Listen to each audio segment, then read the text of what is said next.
آپ اگر واقعی ہر دل عزیز بننا چاہتے ہیں تو اپنی زبان میٹھی کر لیں. میں کچھ ٹپس دے دیتا ہوں کہ آپ اپنے الفاظ کو کیسے میٹھا کر سکتے ہیں, کیسے اچھا کر سکتے ہیں.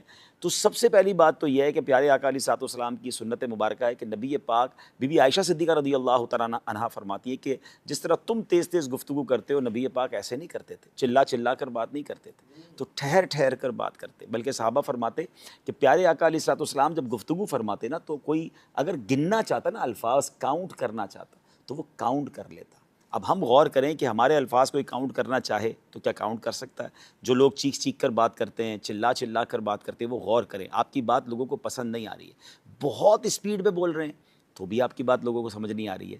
ٹھہر کر بات کریں. کچھ مبلغین یا بیان کرنے والوں کو بھی لگتا ہے کہ میں چیخو پکار کر کے بیان کروں گا تو ٹھیک ہے, کچھ علاقوں میں کچھ گاؤں گوٹھوں میں شاید یہ پسند کیا جاتا ہو کہ آپ ٹیبل توڑ بیان کر لیں. لیکن اگر انٹرنیشنلی آپ بیان کرنا چاہتے ہیں, آپ چاہتے ہیں کہ پوری دنیا میں آپ کو سنا جائے, پڑھا لکھا طبقہ بھی آپ کو سنے, تو آپ کو ٹھہر کر سنجیدہ انداز میں, محبت بھرے انداز میں, ڈھانٹ ڈپٹ کر کے نہیں, پیار محبت سے سمجھانا ہوگا. اس کا بہت آسان طریقہ ہے چیک کرنے کا کہ آج پوری دنیا میں جن اسپیکرز کو زیادہ سنا جا رہا ہے, آپ غور کر لیں کہ ان کے چیخنے کا انداز ہے یا وہ ٹھہر ٹھہر کر اور ایک ایک بات کو واضح کر کے بول رہے ہوتے ہیں. پھر تلفظ ٹھیک کریں اپنی گفتگو کے. بعض اوقات آپ بول تو رہے ہوتے ہیں مگر سامنے والے کو سمجھ ہی نہیں آ رہا ہوتا کہ اردو بول رہا ہے, پنجابی بول رہا ہے, سندھی بول رہا ہے. ایک ہی زبان میں 4-5 زبانیں چل رہی ہوتی ہیں. اگر اردو بول رہے ہیں تو پراپر اردو بولیں, پنجابی بول رہے ہیں تو پھر پراپر پنجابی بولیں, جو بھی زبان بول رہے ہیں, انگلش بول رہے ہیں, تاکہ آپ کی تلفظ درست ہوں گے تو سامنے والا تلفظ کی غلطیاں ڈھونڈنے کی بجائے آپ کی بات پر توجہ کرے گا. تو اپنی گفتگو کو بہتر ضرور کیا جا سکتا ہے. ایک پرابلم یہ کہ جب کسی کو کہیں نا کہ یار آپ کا انداز ٹھیک نہیں ہے یا آپ چیخ کر بات کرتے ہیں, یعنی کچھ لوگوں کی ایسی عادت ہے.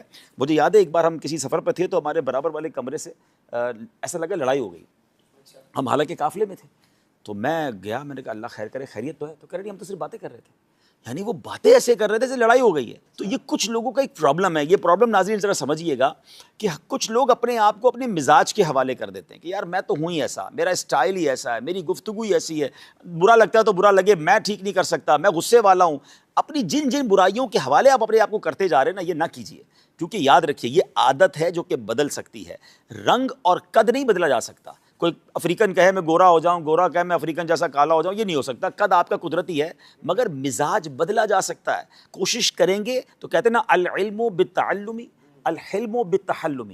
آپ سیکھیں گے تو علم مل جائے گا, حلم اپنائیں گے تو حلم آ جائے گا. نرمی اپنانا شروع کریں. اس کے لیے تھوڑی سی پریکٹس کریں, اپنی بات کو ریکارڈ کر لیں, آپ اپنے بیان کو ریکارڈ کر لیں, آپ اپنی گفتگو کو خود موبائل میں ریکارڈ کر کے بعد میں سنیں. یقین کریں آپ کو اتنی بعض اوقات شرمندگی ہوگی کہ یار میں ایسے بات کرتا ہوں. ایسے بعض اوقات جملے ایڈ کیے ہوئے ہوتے ہیں جو سامنے والوں کو اریٹیٹ کر رہے ہوتے ہیں. ہم نے پچھلے دنوں بھی مثال دی تھی, چونکہ چنانچہ جیسا کہ حاجی صاحب, اور پھر تسبیحات وہ والی پڑھنا جہاں پڑھنے کا موقع نہیں. تو اپنی گفتگو کو خود اسکین کرنے کی عادت ڈالیں. آپ یقین کریں آپ دنیا کے ہر میدان میں ترقی کر سکتے ہیں جب آپ کو اچھا بولنا آ جائے. آپ بہت اچھے دکھتے ہیں, آپ کے پاس علم کا خزانہ ہے. آپ غور سے سنیے گا, آپ نے 2000 کتابیں یاد کی ہوئی ہیں مگر آپ کو اچھا بولنا نہیں آتا تو کتابوں کو ڈیلیور کیسے کریں گے؟ اپنے سینے میں محفوظ لے کے چلے جائیں گے نا.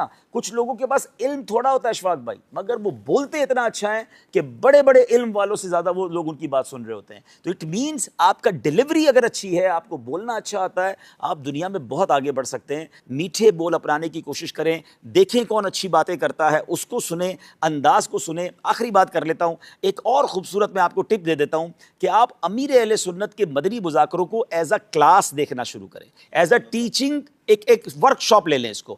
آپ غور کریں کہ امیر اہل سنت کیا کیا کرتے ہیں. میں نے بہت غور سے مدنی مذاکرے کو ایک طرح سے اسکین کرنے کی کوشش کی کہ آپ دیکھیں مشکل سوال کو مسکرا کر کیسے سنتے ہیں, ٹپیکل کوسچن کو جواب کیسے دیتے ہیں, ہر تھوڑی دیر بعد موضوع تبدیل کیسے کرتے ہیں, آپ کسی ناظرین میں سے کسی کو بور نہیں ہونے دیتے, تھوڑی دیر بعد آپ ناظرین سے سوال لے لیتے ہیں, کبھی بچوں کو انوالو کر لیتے ہیں, کبھی نعت شریف شروع ہو جاتی ہے. انسان یکسانیت سے بور ہو جاتا ہے. مبلغین کے لیے, اسپیکرز کے لیے, پروگرام کرنے والوں کے لیے مدنی مذاکرہ ایک ایسی کلاس ہے کہ آپ ہر تھوڑی دیر بعد اس کا رنگ چینج ہوتے ہوئے دیکھیں گے. کبھی چہروں پر مسکراہٹ ہوگی, کبھی آنکھوں میں آنسو ہوں گے, کبھی کوسچن آنسر ہوں گے, کبھی خوف خدا ہوگا, کبھی عشق رسول ہوگا. اتنی ورائٹی ہے. تو آپ کی ذات میں اگر ورائٹی نہیں ہے تو آپ بہت آگے نہیں بڑھ سکتے. ایک بات یاد رکھیے, پریڈکٹیبل نہ بنیے. کچھ لوگ پریڈکٹیبل ہیں, یعنی پریڈکٹیبل سے مراد یہ کہ ہمیں پتہ یہ کیا بولے گا. جس دن آپ کے بارے میں یہ ہو گیا نا کہ جب بھی راشد بھائی بات کریں گے یہی والی بات کریں گے, تو آپ کو لوگ سننا چھوڑ دیں گے کہ یار ان کا تو ایک ہی ٹاپک ہے, ایک ہی انداز ہے. آپ کے اندر اتنا کچھ ہو کہ جب آپ بیان کریں, آپ کسی سے مشورہ کریں, آپ گفتگو کریں, بھائی یار کوئی نئی بات لے کر آئیں گے, یہ ماشاءاللہ ان کا مطالعہ اتنا اچھا ہے کہ آج یہ کسی نئے موضوع پہ بات کریں گے. تو جتنا انپریڈکٹیبل رہیں گے آپ، جتنی آپ کے اندر ماشاءاللہ مطالعہ ہوگا، آپ اپنی گفتگو میں تنوع لائیں گے، ورائٹی لائیں گے، انشاءاللہ لوگ آپ کو سنتے چلے جائیں گے.